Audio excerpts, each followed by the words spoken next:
Good afternoon, everybody. Welcome to the LSE and welcome to the LSE Festival. So for those that aren't aware, the LSE Festival is a week-long affair here at the LSE, and we're very excited to be able to put on a discussion today on the role of data for development.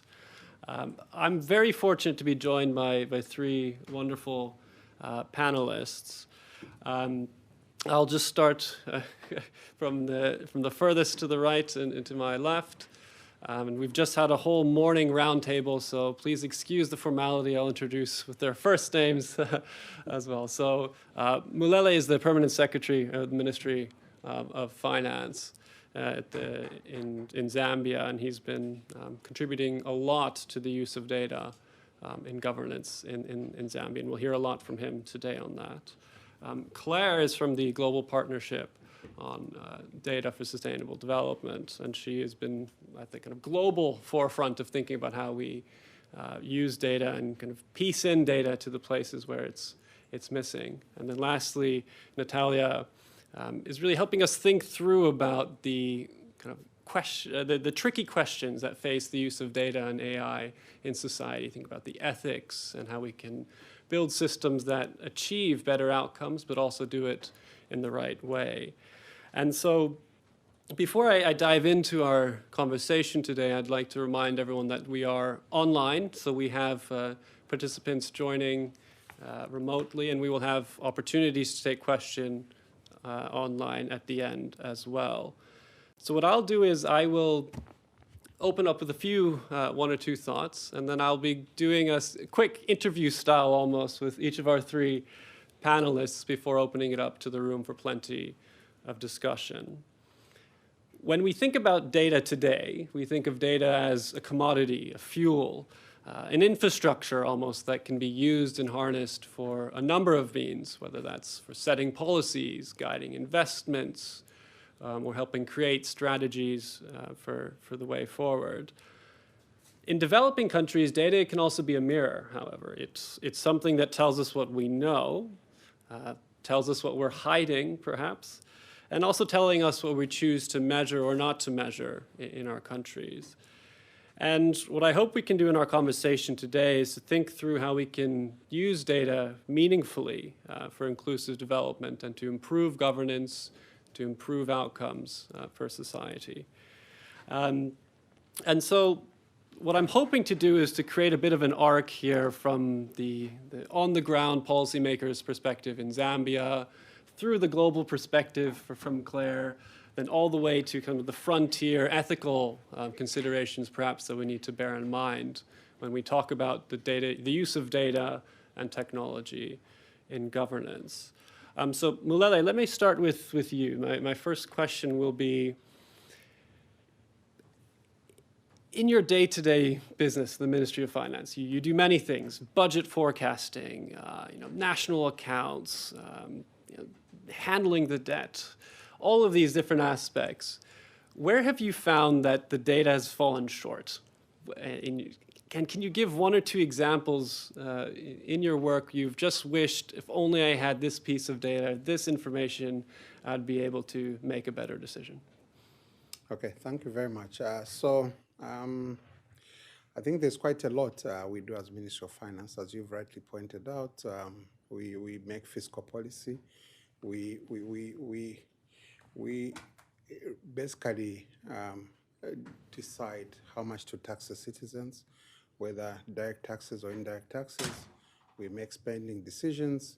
We also have to make policies in terms of the national plan. So Zambia has a vision, 2030, and to actualize that vision, it's a 25-year horizon vision, and we put in 5-year development plans each year. Every 5 years we put in 5-year development plans to try to actualize that vision, and on an annual basis, we do a budget which tries to speak to the national development plans and try to achieve the outcomes of those plans. So, just from that, you can see that we really need a lot of data to try to achieve our long-term goals, our medium-term goals, and our short-term goals. And in each one of them, we really need quite a lot of data. So I think in tax policy, we really require a lot of information. I think one of the things is that you can get the policy right, but with taxes also the administrative part of taxes. And to administer taxes also you need a whole different set of data and high quality information for that data. And I think this morning I did talk about if you are charging, for instance, rental income tax, taxing those people that earn income through rentals, whether they've got commercial buildings or buildings where people are renting out. So you need quite a lot of data. You need to know the tenants there, because in taxation most of the time you find yourselves that it's mostly self-declaration, that it's the landlord or the landlady that declares how much income they're making. But if you bring different aspects of data, as we are trying to work out now, is that you can still get information on electricity consumption, water consumption, or any consumption of any utility, and it tells you the level of occupancy of a particular building or a particular complex and so on. And we all need that kind of data in order to just improve the compliance in that area. Coming to your specific questions, really, the data we'd really want to have, and we think we should have within our hands, is that of employment, because largely what we're trying to do is to fight poverty, and we believe that the employment rates are very good, and that gives us a good understanding of what happens. But to get that information, we've relied largely on surveys that happen maybe after every 2 years, and there's some information gap that is missing. But now we're looking to now look at returns that are filed for tax purposes, returns that are filed also or rather the number of people that are contributing towards pension, to gauge the level of employment. So there are other proxies that we are now looking at having, because that really helps to check whether our policy is going. So really use of data is quite large, but we have some challenges in getting the quality of the data, making sure that it's standard, and making sure that it comes on time as we make our policy decisions. So it sounds like data plays an important role in all of the day-to-day processes that you do in government. Absolutely. Now, Zambia has gone through macroeconomic reforms recently, and I'm curious to hear whether it's in conversations internally on what the right reform is for the government, or perhaps conversations externally with groups like the IMF. How has data fed into the modeling and the decision-making and the wider planning that you undertake in the ministry on macroeconomic reforms? So the past few reforms that we've had in the last few years, it's really trying to stabilize the economy. Zambia is in debt distress. We had reached a point around 2020 where for every £100 we get in domestic tax revenue, about 60 pounds was going towards debt service. So that was highly unsustainable. And also we needed about 43 pounds to just pay salaries to run government. And we needed much more resources to run the other services that government is supposed to give. So the government in 2021, when it changed, the priority really has largely been to try to sustain the levels of debt. And to do that, we've been trying to restructure the debts by elongating the maturities so that on an annual basis the outlays are much lower, and that we are able to now really look at what we need to do as government, try to ensure that we make the right investments in the social sectors and provide the services to our citizens. So to do that, we've had to go on an IMF program. It's a 36-month program. It started in the year 2022 and is coming to an end this particular October. And we had 3 different sets of debts that we had. We had debt with bilaterals, governments such as the government of the UK. We also had debt in terms of Eurobond holders, and another category who are just commercial creditors. And we've had to do restructuring with those different groups. We've reached a stage where we've done close to 92% of our debt has been restructured, and the annual outlays are much lower. And even in the program that we have, we are only supposed to pay about £14 per $100 that we collect in domestic revenue, which is quite sustainable, and that is what we've had to do. But of course, sometimes to reach that £14, the denominator has had to increase in terms of the revenue base itself, and we're really looking forward to trying to either have efficiencies in the way we actually collect these revenues. So I think data has played a very big role in this entire process of debt restructuring, making debt justifications to different creditors, doing the debt sustainability analysis. The debt sustainability analysis really takes in quite a lot of data, macroeconomic data, and other issues that we need to take. So it's really been a use.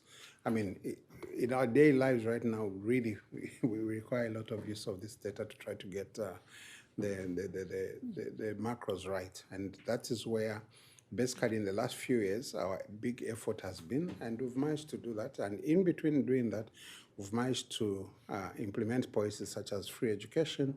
And with that policy, there are 2 million kids who otherwise wouldn't have been in school right now. And I think that education really helps in terms of eliminating intergenerational poverty. We've managed to implement what we call a constituency development fund, which is really taking resources closer to the people, and the people themselves make those decisions, and we've had to enhance that amount. But also in between, last year we were faced with a very devastating drought at Zambia, which really affected food production, and we've been self-sufficient for many decades, but for the very first time in many decades, we were threatened with food insecurity, and we had to import some food from neighboring countries. And Zambia relies mostly on hydropower, and with very little rainfall, we lost about almost 6 million megawatt hours of electricity. Normally we do 19.3 million megawatts, and we went down to 13.3 megawatt hours, and that had a knock-on effect on number of industries, and growth kind of slowed down, or rather we had to grow slower than we actually projected. I think that's a really nice story from how you first mentioned the need for, let's say, more microeconomic data on employment, and now how that feeds all the way up to national accounts and thinking about macroeconomic topics like debt distress, etc. So my final question, Mulele, for you is this data ecosystem. So you've mentioned how data can be valuable and how it's fed into these aspects, but we know, and I think you know more than I for sure, that there's often some challenges in accessing that data, or perhaps data gets stuck in some parts of the ministry or in a different department. How do you break these silos? And I'm aware Zambia is experimenting a lot with kind of innovative approaches to try to incorporate a wider ecosystem of not only sharing data, but also using that data to generate evidence. Yeah. Well, I think there are basically two sources of data. You have data which comes from the National Statistical System, which is made available pretty much to everyone. Then you've got administrative data, which is collected by different sectors who collect it specifically for their own use. But that data actually may also be useful to another ministry, which at first hand may seem unrelated, but actually the data becomes very important in that aspect. So I think to try to break these silos, we've been collaborating with IGC, and we have an evidence lab in Zambia. And this is basically trying to break some of these silos by enhancing the capacity of our public servants to analyze this data and how they can overlay the different data which is collected from other aspects. So that is something that we really must work on. I mean, for instance, Ministry of Agriculture does collect its own data on, say, crop production and what really happens.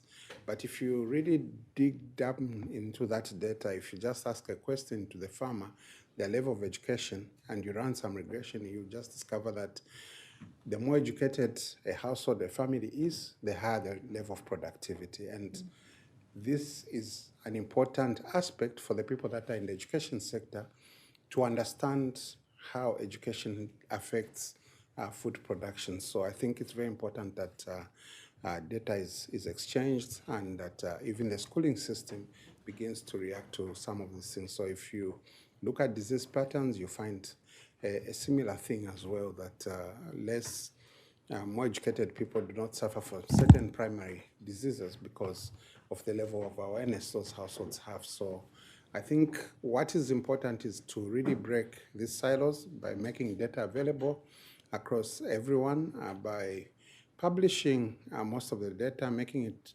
really available even in raw form for others to do a lot of analysis, for researchers, for the people in the academic world, civil society, and governments to be able to analyze the data. Wonderful. That's been a very helpful perspective from the front line. Let's move along this narrative arc and go to the global ecosystem. So, Claire, your organization, if I may say, kind of stitches together the supply and demand of data from many different groups, whether it's government, civil society, businesses, etc. From the work you've been doing, where do you see the biggest gaps? What's your diagnosis on, in this space, this is what's missing, this would be great if we could have it?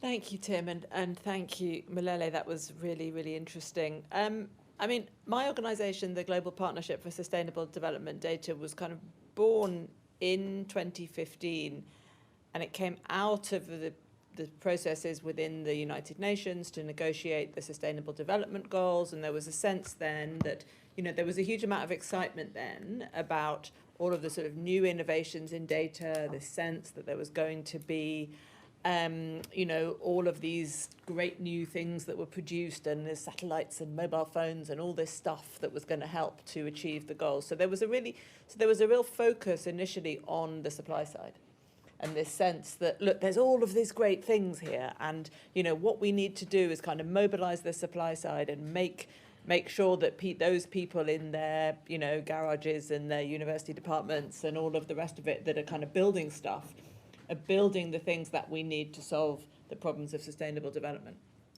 But I think very, very quickly, it became evident that the problem really is not on the supply side, because there is a huge amount of stuff being created, and much of it is fantastic and underused.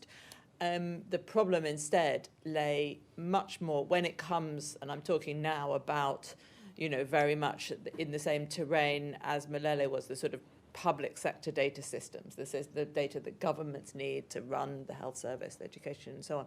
The issue was not a lack of gadgets and widgets.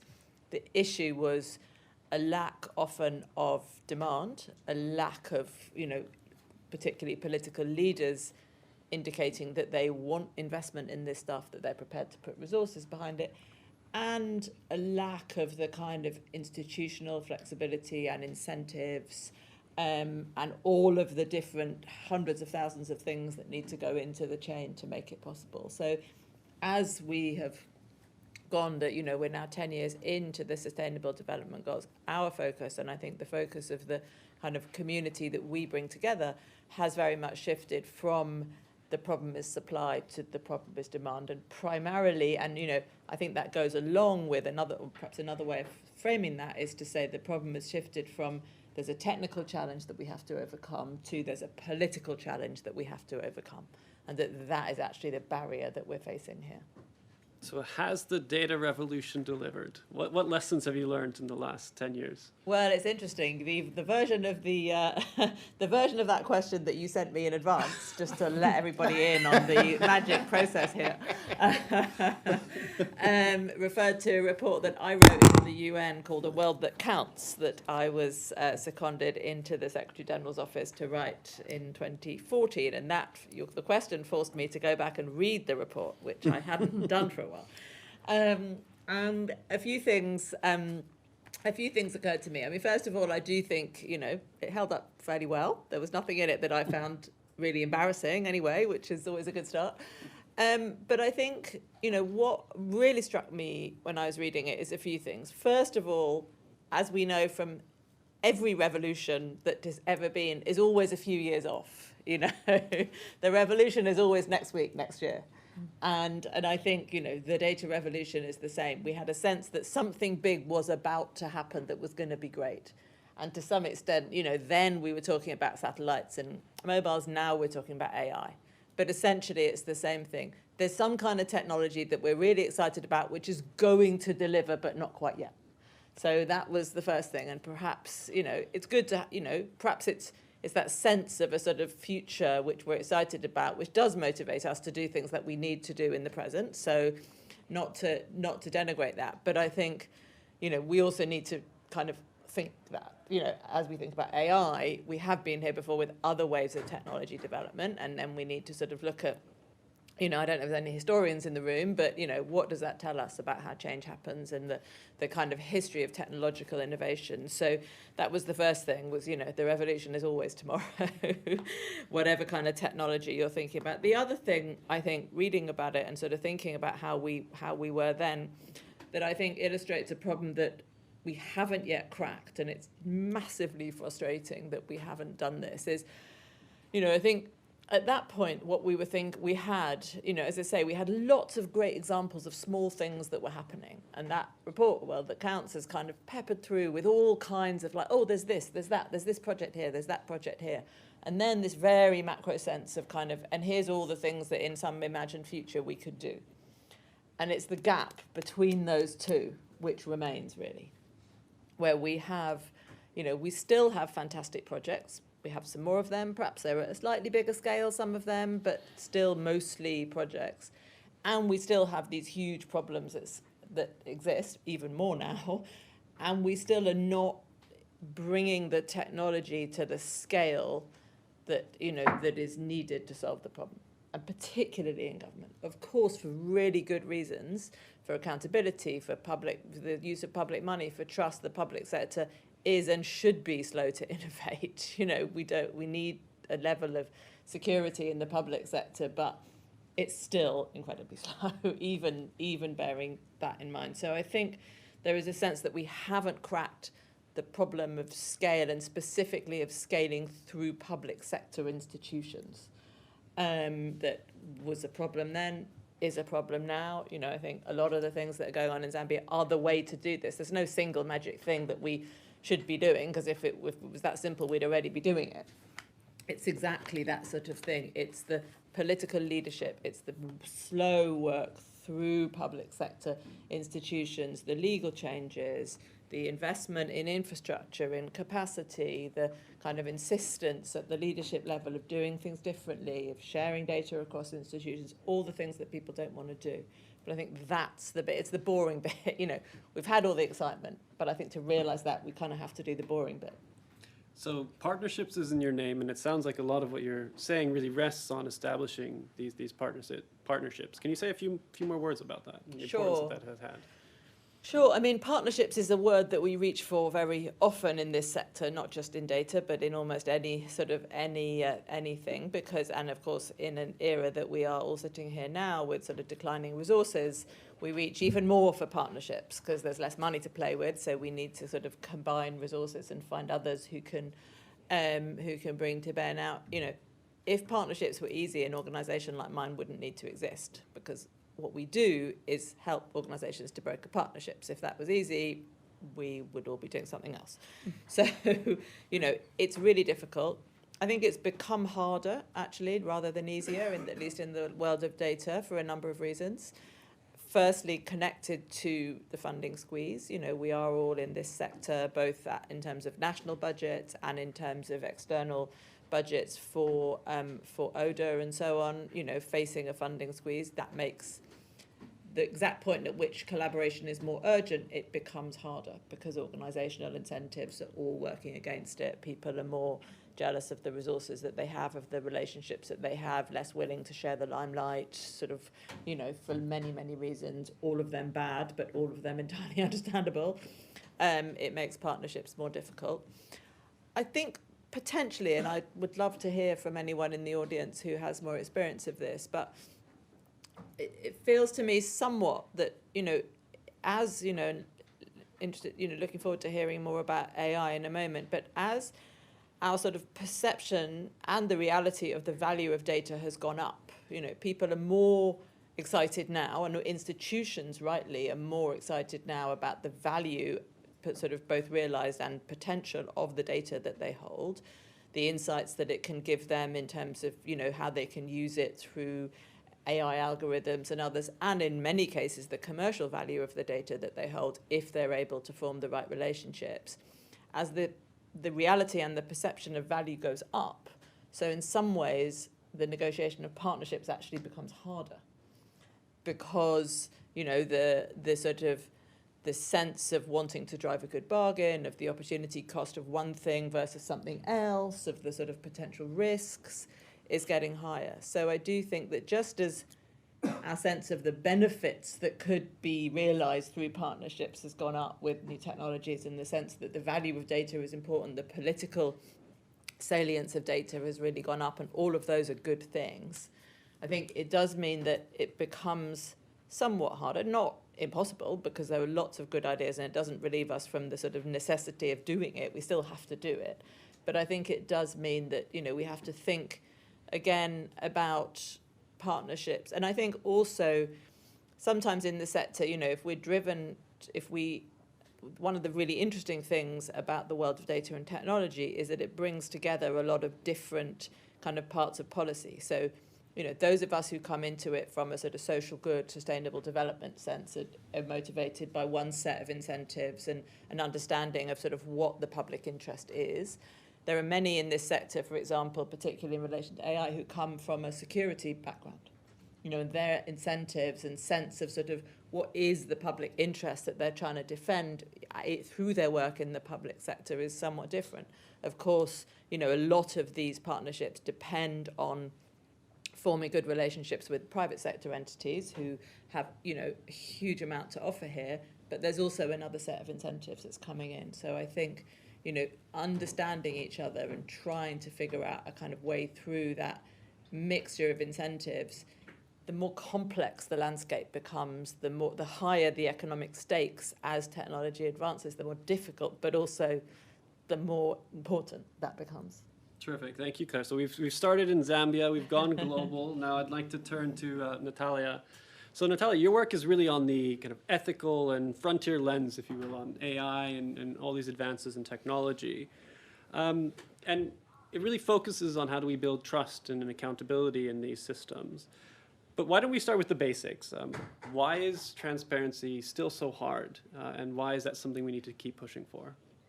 Because it's not a popular concept in the world where the most desirable developments in relation to AI are having more advanced models, are having different and multiple uses of different AI. It's essentially jumping on whatever is the next new thing in the world of AI. And I think transparency and ethics are an invitation to reflect on why are we using those systems in the first place? What are we using them for? What kind of problems are we trying to solve? And these are not questions that we can answer easily, unfortunately.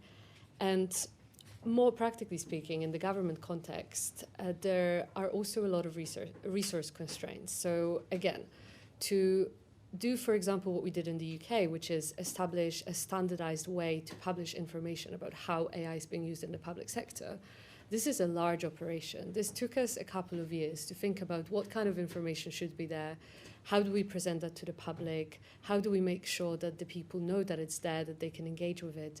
This costs a lot of money and it takes a lot of time, so it's not a popular idea necessarily to implement. Then there is also the lack of political will. And actually, as Claire was talking about the barriers to data, I recognize a lot of the same problems, unfortunately. So we're talking about a slightly different area, maybe slightly different time, but the problems haven't changed that much, I think. So there is also the lack of political will. There is a lot of political will across the world to deploy AI, but I think less so to be more transparent about it, to be more proactive about it, to be more ethical and measured in how AI technologies are being deployed. And I think there is also, unfortunately, a lack of public interest. When it comes to algorithmic transparency initiatives, we really need the person to be at the end of that pipeline and to know that those kind of websites are there, that they can go and, for example, in the UK, you can go on gov.uk, you can check how the government here uses AI. And if people don't care about that, if there is not a lobby that will say to the government, please publish that information, we really need to know, then there isn't an incentive for the governments to do that. And there are so many different things. Governments are constantly under-resourced, and there is always a lack of funding. So if there is insufficient public awareness, if we don't have that call from researchers or members of the public, then that's just another argument not to do it. So I think there is a lot of those kind of operational problems, but I think because of the way that AI works specifically, there is also an argument here that, well, why would we bother with transparency because AI is a black box, quote unquote, right? And this is something that I came across a lot when I was establishing those transparency measures in the UK. And my answer to this would be that if we are using those tools to determine, to make decisions that can change people's lives, we really need to, even if the actual workings of the algorithm is a black box, we should publish everything else. So where in the policy process this is embedded, how does it inform decisions, who are the people who then take that information that's been AI generated and implemented, what are redress mechanisms. It's essentially the less transparency and explainability we have when it comes to the model itself, the more we have to be transparent and explainable about everything else. But again, that's not an easy job. Very interesting. In the UK, you've helped set standards on algorithmic transparency. So imagine Mulele invites you to Lusaka next month. From this process, working on algorithmic transparency in the UK, what can we take to a context like Zambia or any other lower middle income country? How much is transferable? What new aspects do we need to keep in mind when thinking about this? I'd love to. I'd love to do that, by the way. I think what's transferable is definitely the process that we've gone through. So we started doing that in a very collaborative way, and we've actually asked the members of the public. So we had a deliberative study which asked people from all around the UK about what kind of information would you like to see published when it comes to the government use of AI. So I would say that kind of collaboration. So ask your people, what is it that they care about? What is it that they want to see? Another one is leveraging the knowledge that's already in the country when it comes to AI. So academics, civil society organizations, researchers, media, so people who will be using that as well. I think it's very, very important to invite them in and have that kind of conversation. And in terms of the content, I think there is a certain bare minimum of transparency that should be included in those transparency standards. So things like whereabouts in the government that's used, whereabouts that particular AI model is being used, what's the oversight, what's the accountability structure, what to do if something goes wrong, what kind of data was used to train it. So I think those kind of informations to me are very core. But I do think, as algorithmic transparency is a very new field, I think it should really be adapted to the local context. So are there any specific, is there any specific information, for example, that's aligned with the kind of national values that Zambia has that should be published? And then what is it?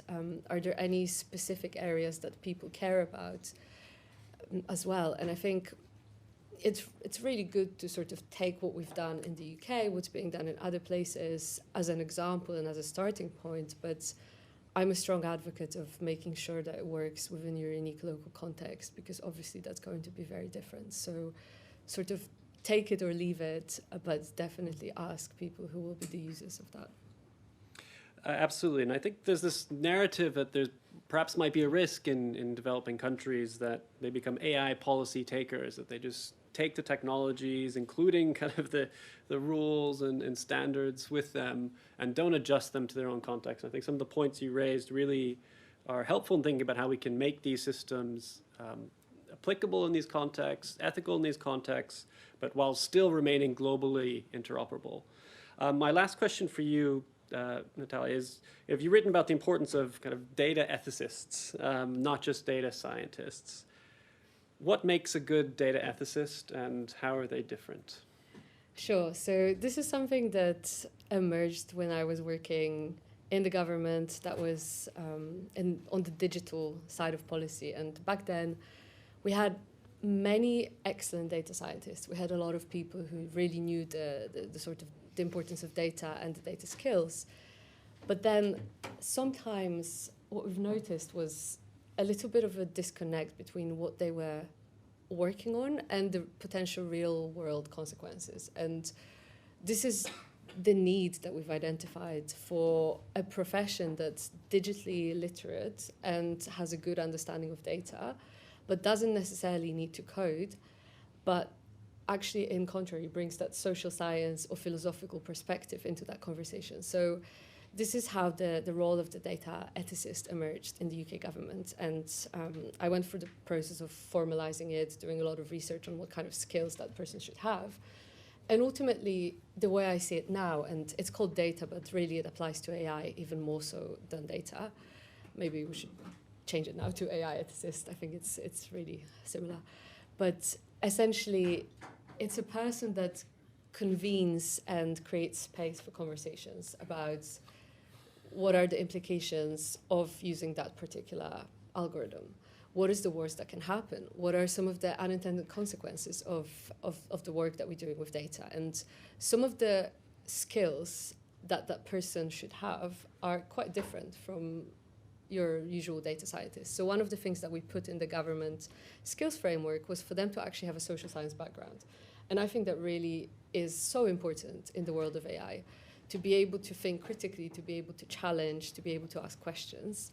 Another one is communication. It's conveying complex ideas, translating between data people and policy people, because again, in governments, and I imagine we all sort of have that same impression that sometimes those two worlds don't talk to each other. So there is a need for somebody to be that bridge.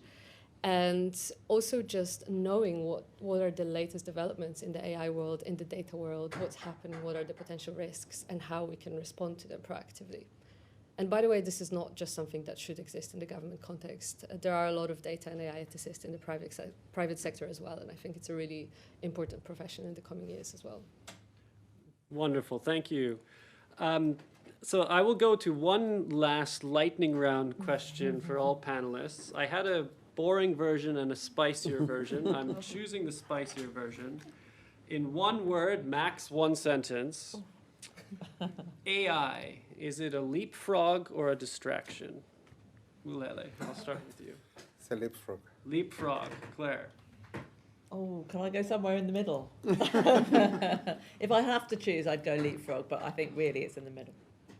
I'd say it depends. It depends. Wonderful. Thank you. So we have now a chance to hear from the room, as well as from those online. So if you'd like to ask a question here, please do raise your hands and wait for the microphone to come to you. And equally online, please do submit some questions. I think we have a gentleman there in the back in the light blue shirt.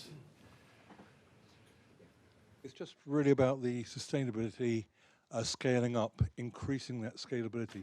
How do you work with people who have experience in change from different disciplines, and also the older generation? Because of people are living longer, there's a whole pool of talent who are used to rolling these things out and scaling up and getting past the barriers. How do you incorporate that? Wonderful. I should add, please, can you introduce yourself briefly? And also, if it's to any specific panelist, please. Oh, sorry. I'm Jim Taylor, and I've got my own consultancy, basically. But I'm an expert on change and operating in a VUCA environment, which is actually what's behind what you're saying, driven by technology. Great. Would anyone like to briefly? Take a round. Okay, we'll collect 3 questions, perhaps. I think there was a gentleman here in the blazer up front, and then the lady in the white T-shirt in the middle. Bill Anderson, I'm a data governance specialist working mainly in Africa. Just to pick up on the leapfrog issue, I mean, as Claire said, there is a battle over resources. There always has been, and it's far greater now. So, to me, on the leapfrog issue, I would ask the panel, we at the moment are spending money on biometric IDs, on digital payments, on data exchange, the foundations of digital public infrastructure. Those are choices we make within the limited resources. We're spending money on investments in AI. We are not spending money on primary schools capturing the data of their students. We're not spending money on the capturing of data, health data in primary healthcare clinics. These are choices, and I think that within these choices, the argument at the moment has been won by the techno-optimists who say that the leapfrog can work. When I ask you, the whole panel, do we need to fight this, or is it going to work itself out? Great, thank you. One more question. Hi, I'm Julie. I'm a master's student here at the LSE studying social data science. And I know we've talked about AI a lot here on the panel, and I'm really curious, particularly in the context of public policy and sustainability, how often is AI referring to large language models specifically, which have really kind of launched the interest in AI, I think, in recent years, versus machine learning more broadly? Great, thank you. So we have 3 questions. One broadly on managing change, the second broadly on scarce resources, how do we think about prioritization, and then is AI just an LLM or much more? I'll leave it open to whoever would like to start. Claire, Okay. please. All right. So, I mean, in terms of how to incorporate talent, I think, again, ultimately that is about creating it sounds to me like you're probably more expert answering your own question than I would be, quite frankly. But it seems to me that, again, this is about the demand side. We know there is lots of talent out there. The issue is creating the kind of space and the incentives and the leadership to use that talent in the place where you want it, which is whether it's talent or technology. Essentially, we're kind of talking about the same thing. So, but I think it is important that we do see talent in the round, not just as, people like the majority of this audience, sort of very young, bright people with, recently qualified, but also that, this is the full spectrum. And I think that is a point very well taken. Bill, in terms of I guess I would see the question, and this is something that we have discussed over many years, and I'm sure will over many years to come. I guess I would see the question slightly differently. That I think at the moment, absolutely, there is an emphasis in a lot of the investments on digital public infrastructure, on things like digital ID and payments and some of those foundational issues. But I think, I would see, for example, setting up an effective digital information gathering and sort of analysis system within the education sector as also a digital public good, and a sort of need, and something where governments need to invest resources in digital systems. So for me, the question isn't should we invest in digital systems or in, something else. It's when we're looking at the huge range of investments in digital systems that governments want to do, what is the sequencing, what is the order, and how does that align with political priorities? So, and I think it's, for me, the other issue there is also making sure that these systems kind of don't exist in silos of each other, and again, this is something you and I have talked about. And I should say, when I asked my team, when I was preparing for this, and I said to my team, what are the things that I should read? A lot of Bill's work with the things that they said that I should read. So everyone go and read Bill's work. But, I think, so for me, this is not about digital or not. This is about how do we do digital and doing it in a way which aligns with ultimately the goals of the sort of equity, public service, and so on that we want, rather than something else that may be more aligned, for example, with a sort of security agenda or something like that. Great.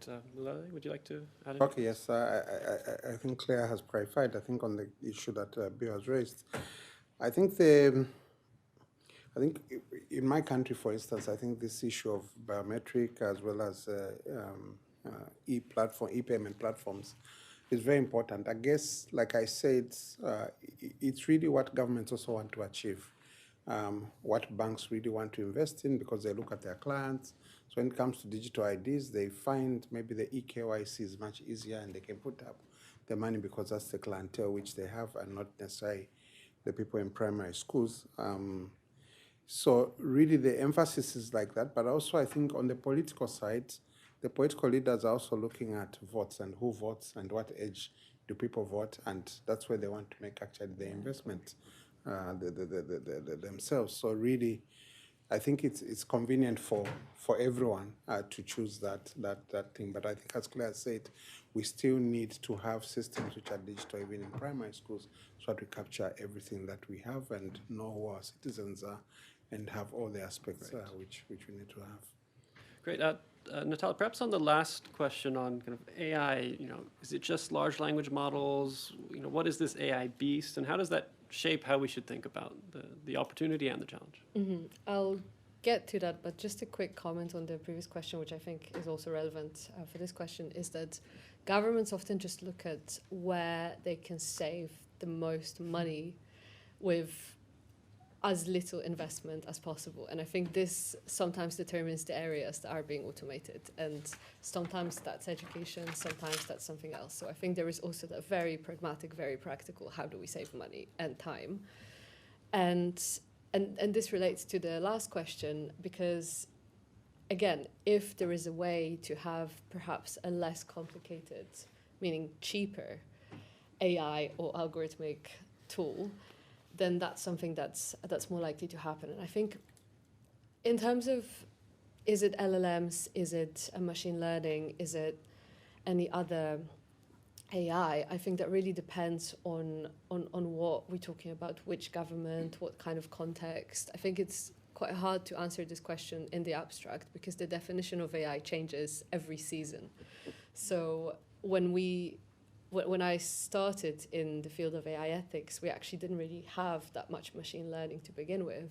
And what was being called AI was very elaborate spreadsheets or just very sort of algorithmic calculations. That was AI back then. Then we moved on to machine learning. Then this became AI.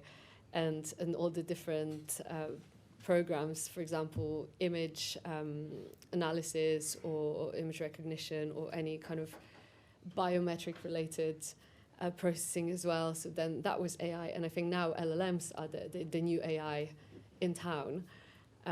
Next, I think agentic AI. But I would say the definition really depends on where we are on that journey. Where we are right now, I think we're still deep in the LLM space. But where the LLMs are being used in the public sector, that really depends on the country, that really depends on the department. I wouldn't want to, since we're talking about data, to throw in some sort of rough estimate because I don't actually think we have that kind of information at the moment. Right. So AI is just linear regression. Any further questions from the room? Yes, we have a gentleman here in black, and while the microphone is coming to him, I will read two questions from online. I will combine them. So Maria, who's an LSE alumnus, working in the public sector, Maria's asking about the importance of data visualization. So we've talked about all these fancy tools, but how much value and what can we do to improve data visualizations to engage the public and for policymaking? And I'll attach Irene's question. So Irene is a visiting fellow at LSE. And Irene is highlighting that we haven't discussed very much about data sense making, or if I understand what Irene's asking, kind of teaching people to make sense of data, and perhaps these same visualizations that might be produced as per Maria's wish. So how can we encourage a better data sense making understanding of data, and what specific things have you found that might be effective? So that's the first question, and then we'll hand over. First off, I'd like to thank all three of you for coming out to speak. It's been it's been incredible to hear your thoughts on sort of how we use data in the world today. My name is Sid. I'm an exchange student here from the Elliott School at the George Washington University. My question largely pertains to the sort of rhetoric we have around AI and data. And sort of relates to some of the other questions that other audience members have asked. There is a sort of fascination with the idea of artificial intelligence that has essentially turned it into a buzzword where we use it to describe LLMs and machine learning and just general algorithms, despite the fact that YouTube's recommender system has existed since the early 2000s. My question is sort of twofold.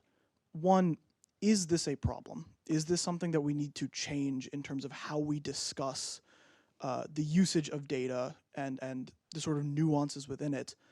And if it is something that needs to be changed, how do we make that sort of rhetorical shift without necessarily losing the storytelling power that comes with treating it like the narrative it is, like saying we should use AI to create all of these incredible potential tools for development? Great, thank you. I think we have space for one more question. Yes, just right here. Thank you very much. My name is Veronica, also LSE alumni, now working in Smart Data Research UK, a recent UKRI investment in the use of smart data, which is any kind of data that comes after the interaction with devices.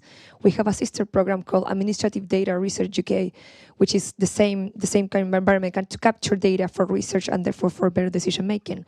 This week, the new data use bill was announced, soon to become an act. So I would love to hear your perceptions of this is go to the right direction in this tricky relationship between companies and data. How do we capture this data that companies hold for public good? That's something that we struggle every day in our program. How do we capture this data? How do we build partnerships and good relationships with data? How do we go with more carrots than stick with these new legislations? And I would love to hear your perceptions of this relationship and hopefully in the data bill soon to become an act. Thank you. Great, thank you. So 3 questions. Data visualization, making sense of data, number 1. Number 2, the rhetoric around AI and data, do we need to change it? The kind of pros and cons of the current narratives around it. And 3rd, if you can comment on the Data Use Act or bill, that'll be terrific. If not, perhaps more widely on kind of the role of ongoing legislation and what it's doing well, what it's missing, etc. I can take the second one. Please go ahead. But maybe we want to start with the first one. It doesn't need to be in order, so please start with the second one on the rhetoric. Great. So I think it is a problem, the narrative that we have around AI. And I think what we need is a bit of a reality check on a global scale, because I think AI has been described as this miraculous, magical, silver bullet solution to everything. And I think we're seeing a reflection of this in how we have AI companies just popping up every day, pretty much. And sometimes the impression that I'm under is that perhaps it's not problem-driven, but it's solution-driven. So we're coming up with this AI solution, and then we're thinking, what is the problem that we can apply it to? And the thing that stops me personally in this hype, miraculous AI narrative is actually the environmental impact of it. The fact that, this is something that we're not discussing as much, but actually AI consumes a lot of energy, a lot of space, a lot of natural resources. A lot of data centers need to be built. They need to be powered somehow. And I think if we take that whole picture of how we talk about AI and then what are the realities, the behind the scenes work that needs to happen for AI models to be used, then maybe we shouldn't actually be using ChatGPT to say, what should I have for dinner today? Because if you think about the amount of energy that's burning, then really we can just make that decision ourselves and just leave AI to address some of the questions that human brain perhaps cannot tackle so effectively. So the way to get there, I think, is through being realistic about what AI can and cannot do, and just being open about that it's not a solution for everything, that sometimes AI is not the best option, and just maybe introducing some friction to this kind of narrative that AI will save the world, because I personally don't think it will. I think it has a lot of potential for good, but it also has a lot of potential for evil. So it all depends on how we use it. Okay, well, let me have a go at the first, I think the data viz question is really interesting. I think I love a kind of data visualization. I think how data is presented is absolutely central to how it's used. You can't, in a sense, if we want to increase friction perhaps with AI, but we must reduce any friction when it comes to sort of use of data and availability of information to inform people's decision making. And I think presenting data in a beautiful and easily understood format is absolutely part of that. The only but I would introduce into that, which is not so much about, which is not unique to data visualization, but which I think is something that we often forget when we talk about data, and it often is where public trust is undermined and where we kind of lose people, is this sense that, all data comes with a confidence interval. Data is not the real world. Data is a representation of the real world. And as such, there's always an element of uncertainty. And I think we sort of confuse data with reality. And therefore, when the reality turns out to differ, even in quite a small way, from the data, it was like, oh, the data's rubbish. But it's not. It's just that we've misunderstood what it is. So I think, that's a general point that we have to get across about all data. But data visualizations, when they're done well, can sometimes reinforce that sense of absolute certainty about the data just by virtue of sort of what they are and what they look like. So I'm saying two slightly contradictory things, but I think somehow we have to do both of those at the same time. And then in terms of I'm certainly not going to comment on the specifics of the legislation, but I do have noticed in the kind of 9 or 10 years or so that I've been involved in this world that we have made what I think, in my mind at least, is a really welcome shift from an assumption that any data sharing partnerships, particularly public-private partnerships, have to be kind of separate. Each one has to be separately negotiated. We have to be super sort of cautious. Companies always have to be compensated, and we have to, to a sense that actually, no, you know what? Some of this stuff is really important in the public interest, and it's okay for governments to just legislate on it and say, okay, these are the new rules now, so adapt your business models accordingly. And I actually, that's something that we really weren't, that wasn't, that was felt very far away 10 years ago, but is not universally either in any individual country or within a country in any different sector. Of course, there's always going to be different approaches, but I have noticed a growing confidence among governments, I think, to sort of take legislative and regulatory approaches to data sharing, and to my mind, that's entirely welcome. Great. Mulele, any Okay, yeah, maybe just I think on data visualization, I think very important. Of course, as government, we have to communicate to citizens, and how you present that data is very important. So in my country, we've had to, and you've got different strata of citizens, the educated ones, the others who are less educated, and how you package that is very important. So we've now started developing, even for the budget, what we call a citizen's budget.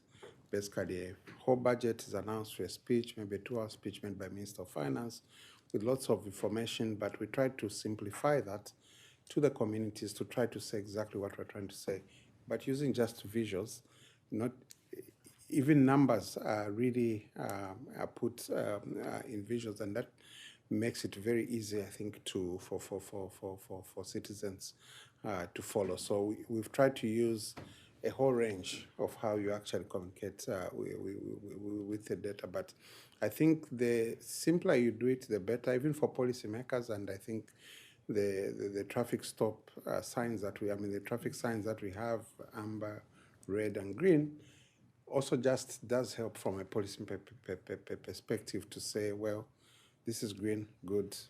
Well, not so good if it's amber, and red, perhaps I should focus much more my attention to try to fix things to go. So I think visualization is equally important as Maria raised it. Great, wonderful. So we are at time. Allow me to close with a very short story from my experience at the IGC, which I think captures a lot of the challenges and opportunities we might face. So in one of our countries, we spent 5-6 years meeting with many different officials trying to get access to some of their data to do what we thought was meaningful and helpful analysis. We sent letters, we met with the minister down to all the different bureaucrats. And 5 years down the road, I go into a meeting, and the individual asks me, so Tim, do you want the data in ASCII format or as an Oracle dump file? I was stunned. I was like, this is my moment. And I said, anything, whatever you have. And they responded, "That's great to know. I have neither." I wanted to say, there's this tension of all these on-the-ground challenges with huge technological advances, which is what we're trying to think a bit more about at IGC, and I think all these perspectives have been super helpful. So with that, let me start the round of applause. Can we all thank our panelists, and thanks for all the